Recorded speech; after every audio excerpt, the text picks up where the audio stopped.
नमस्कार दोस्तों, मैं अर्चना अपने YouTube चैनल हिंदी साहित्य में आपका स्वागत करती हूँ। दोस्तों, सबसे पहले आपका बहुत बहुत धन्यवाद मेरे चैनल को देखने के लिए। अगर आप चैनल पर नए हैं तो सब्सक्राइब कर दीजिए तथा बगल में लगे हुए घंटी को प्रेस कर दीजिए मेरे आने वाली नई वीडियोज को देखने के लिए। दोस्तों, इस चैनल पर हम हिंदी साहित्य की संपूर्ण तैयारी करेंगे। अभी हम पढ़ेंगे दोस्तों दिनेश पालीवाल की कहानियों को। पहली कहानी है इनकी बंजर, दूसरा है गिरता जटायु, तीसरा है तोता चश्म, चौथी है स्वीकारोक्ति। तो देखिए दोस्तों, ट्रिक से हम कैसे पढ़ेंगे। दोस्तों, हमारे ट्रिक का व्यक्ति विशेष के साथ कोई संबंध नहीं है, बस हम फनी ट्रिक बनाते हैं इन रचनाओं को याद करने के लिए। दिनेश पालीवाल से हम पालीवाल पालते हैं। दिनेश क्या करते हैं दोस्तों? पालते हैं। और अनेकों तरह के चिड़िया पालते हैं। तो क्या क्या पालते हैं देखते हैं दोस्तों। बंजर को हम क्या समझेंगे? बंदर। जब भी हम बंजर देखेंगे हमको क्या याद आएगा? पालीवाल। पालते हैं बंदर। कौन पालता है दोस्तों? पालीवाल पालते हैं। और फिर गिरता जटायु। जटायु भी तो गिद्ध था ना दोस्तों, ये भी तो पक्षी था ना, तो गिद्ध था। गिरता जटायु, जटायु को पालते हैं। और फिर तोता चश्म, तोता को भी पालते हैं। ऐसे तोता को पालते हैं जो चश्मा लगाता है। तोता चश्म को हम क्या सोचेंगे? तोता, ऐसा तोता जो चश्मा लगाता है। और सभी लोग पूछते हैं कि एक ऐसा तोता पाल रखा है जो चश्मा लगा रहा है, तो बोलते हैं स्वीकारोक्ति। हमने परमिशन मांगा। स्वीकारोक्ति मतलब हमने सरकार से, गवर्नमेंट से परमिशन मांगा हुआ है इन जानवरों को पालने के लिए। क्या क्या पालते हैं दोस्तों? बंदर पालते हैं, गिरता जटायु पालते हैं, जटायु भी तो पक्षी है। और क्या पालते हैं? एक ऐसा तोता पालते हैं जो तोता चश्म, जो चश्मा लगाता हो। और सभी लोग पूछते हैं कि क्यों पालते हो, तो क्या बताते हैं? स्वीकारोक्ति, मैंने परमिशन लिया है। नेक्स्ट है दोस्तों मृदुला गर्ग की कहानियां। पहली कहानी है दुनिया का कायदा, दूसरी उसका विद्रोह, तीसरा उर्फ सेम 1986, चौथा शहर के नाम 1990, पांचवा समागम 1996, छठवां मेरे देश की मिट्टी आहा 2001 और संगीत विसंगति 2004 2 खंड में है। फिर है कितनी कैदें, नेक्स्ट टुकड़ा टुकड़ा आदमी, 10वां डेफिडो जल रहे हैं। तो देखिए दोस्तों, इन कहानियों को कैसे याद किया जा सकता है। दोस्तों, मृदुला गर्ग की जितनी कहानियां थी यहाँ पे मैं लिखी है, मैं सारी बता दे रही हूँ आपको। अगर इसके बावजूद भी कोई कहानियां छूट जाती है तो कृपया प्लीज आप कमेंट बॉक्स में जरूर कमेंट करके बताएं, क्योंकि जब आप कमेंट करेंगे तो उन चीजों को, जिस चीजों को हम लिख देते हैं उसको हम कभी नहीं भूलते हैं। तो इसलिए आप कमेंट करके जरूर बताएं कि इसके बावजूद भी कुछ छूट गई हो। तो मृदुला गर्ग का नाम मृदुला गर्ग कैसे पड़ा? क्योंकि बहुत मृदु बोलती थी। मृदु मतलब मीठा बोलती थी। और क्या बोलती है पहली कहानी में? दुनिया का यही कायदा है कि सभी को मृदु बोलना चाहिए, मीठा बोलना चाहिए, कम बोलना चाहिए।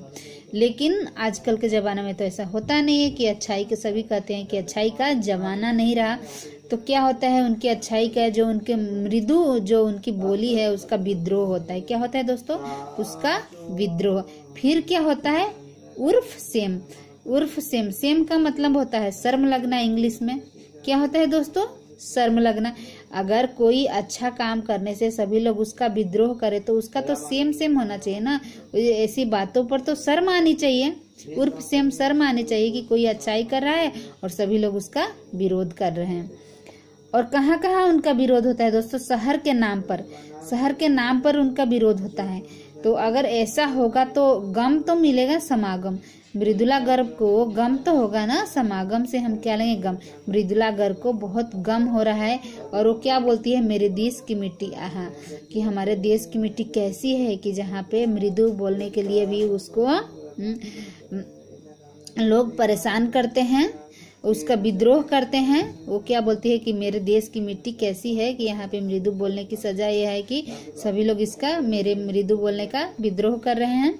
संगत विसंगति, वो क्या कहती है कि ये संगीत विसंगति, कि ये गलत विसंगति का, विसंगति लेंगे, ये गलत विसंगति का ही प्रभाव है कि लोग अच्छे चीजों का भी विद्रोह कर रहे हैं। और फिर क्या होता है दोस्तों? और इसी को लेकर बहुत झड़प सी हो जाती है और कितनी कैद, बहुत सारे लोगों को कैदी बनाकर जेल में डाल दिया जाता है और वो अनगिनत लोग रहते हैं। इसीलिए कह रही हैं कि कितनी कैदे, बहुत सारे लोगों को कारावास में डाल दिया जाता है और कितनी कैदे। फिर क्या होता है, टुकड़ा टुकड़ा आदमी आपस में विभाजित हो जाता है। क्यों? क्योंकि मृदुला मृदु बोल रही है, इसलिए टुकड़ा टुकड़ा आदमी हो जाता है, आपस में विभाजित होता है, टुकड़ा टुकड़ा हो जाता है। अगर किसी के मृदु बोलने से आदमी टुकड़ा टुकड़ा हो रहा होते तो बहुत अटपटी बात है ना, लेकिन हम वही बात सोचते हैं जो नॉर्मली होता नहीं है। इतना कुछ मृदु बोलने के बावजूद भी अगर टुकड़े टुकड़े लोग हो रहे हैं तो ये तो बहुत अलग बात है। फिर क्या है, इनकी लास्ट कहानी डेफिडोल जल रहे। मृदु बोलने की वजह से इतना कुछ हो रहा है, तो जो डेफिडोल फूल है, फूल की जैसी जो उनकी मीठी आवाज है, जो उनका चेहरा है, जिस मुंह से वो इतनी मीठी आवाज निकालती है, वो किसके समान है दोस्तों? डेफिडोल के समान है। किसका चेहरा डेफिडोल के समान है दोस्तों? मृदुला गर्ग का जो चेहरा है वो डेफिडोल के समान है और वह जल रहा है। जलेगा ना दोस्तों, जब कोई मीठा बोलेगा, कोई कुछ अच्छा काम करेगा और सभी लोग उसका विद्रोह करेंगे तो वो जलेगा ना दोस्तों। किसका चेहरा डेफिडोल के समान है दोस्तों? मृदुला गर्ग का, और वह जल रहा है। नेक्स्ट कहानीकार है दोस्तों गिरिराज किशोर। इनकी कहानियों को देखते हैं। पहली कहानी है पेपरवेट, दूसरा फ्रॉक वाला घोड़ा, तीसरा अलग अलग कैदे के दो आदमी, अलग अलग कद के दो आदमी, गाउन, चिड़ियाघर, शहर दर शहर, हम प्यार कर ले, जगत रानी और अन्य कहानियां 1981, वल्द रोजी 1989, गाना बड़े गुलाम अली खां का 1985, यह देह किसकी है 1990, आद्रे की प्रेमिका तथा अन्य कहानियां 1990। तो आइए दोस्तों देखते हैं हम इन कहानियों को कैसे याद कर सकते हैं। गिरिराज किशोर। गिरिराज किशोर का नाम किशोर क्यों पड़ा? क्योंकि वो बहुत शोर करते थे। और शोर किसके साथ करते थे दोस्तों? पेपर से वो पेपर को वेट बनाकर पेपर से वे क्या करते थे? फ्रॉक वाला घोड़ा बनाते थे। ऐसा होता है दोस्तों, कोई पेपर से फ्रॉक वाला घोड़ा बना सकता है, लेकिन गिरिराज किशोर पेपर से फ्रॉक वाला घोड़ा बनाते हैं और उस घोड़े के साथ वो शोर करते हैं, इसीलिए उनका नाम पड़ गया गिरिराज किशोर। गिरिराज किशोर पेपर वाला घोड़ा, फ्रॉक वाला घोड़ा बनाते हैं और उसके साथ शोर करते हैं। और फिर क्या होता है दोस्तों? अलग अलग कद के दो आदमी को हम क्या समझेंगे? घोड़ा। अलग अलग कद के दो घोड़े वो बनाते हैं और उन घोड़ों को क्या पहनाते हैं दोस्तों? गाउन पहनाते हैं। फिर क्या करते हैं? जो पेपर से बने हुए घोड़े हैं उनको क्या करते हैं? चिड़ियाघर तक ले जाते हैं। उसके बाद क्या होता है दोस्तों? शहर दर शहर, वो जो चिड़िया सिर्फ एक ही शहर की चिड़ियाघर में नहीं ले जाते, वो बाकी देश के हिस्से, देश के जितने सारे शहर हैं वो सारे शहरों के चिड़ियाघर में वो फ्रॉक वाला, जो पेपर से जो फ्रॉक बनाए हैं, उस फ्रॉक वाले घोड़े को लेकर जाते हैं और सभी को क्या कहते हैं? हम प्यार कर ले। इन घोड़ों से, जो फ्रॉक वाले घोड़े हैं, जो फ्रॉक इनका पेपर से बना है, उनको क्या बोलते हैं कि हम प्यार कर ले। किससे प्यार कर ले दोस्तों? उन घोड़ों से प्यार कर ले। फिर क्या होता है कि उन घोड़ों को सबसे पहले प्यार करने के लिए आती है जगत रानी।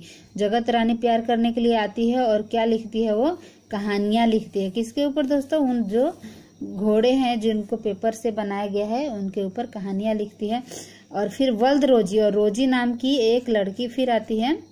वो क्या करती है दोस्तों? वल्द रोजी नाम की एक लड़की आती है और क्या करती है? गाना बड़े गुलाम अली खां, वो गाना सुनाती है। किसको सुनाती है दोस्तों? उन दो घोड़ों को, जो पेपर से बने हुए हैं, पहने हुए हैं, उन दो घोड़ों को गाना बड़े गुलाम अली खां का। बड़े गुलाम अली खां का गाना कौन सुनाता है दोस्तों? वल्द रोजी सुनाती है और पूछती है कि यह देह किसकी है? यह देह जो पेपर से बनी हुई है, जो देह घोड़ों की, उसको पूछती है कि यह देह किसकी है। और फिर लास्ट में क्या होता है? आंध्र की प्रेमिका तथा अन्य कहानियां। फिर उसकी जो पेपर से का फ्रॉक पहने हुए जो घोड़ा है उसकी प्रेमिका भी बन जाती है। प्रेमिका कौन बनती है दोस्तों? आंध्र की प्रेमिका। उसकी प्रेमिका भी आंध्र बन जाती है। तो ये हुआ दोस्तों इन कहानियों को याद करने का ट्रिक। आशा है दोस्तों मेरी ट्रिक आपको पसंद आई होगी। अधिक से अधिक लोगों को इस वीडियो को शेयर कीजिए, लाइक कीजिए। थैंक यू दोस्तों मेरे वीडियो को देखने के लिए।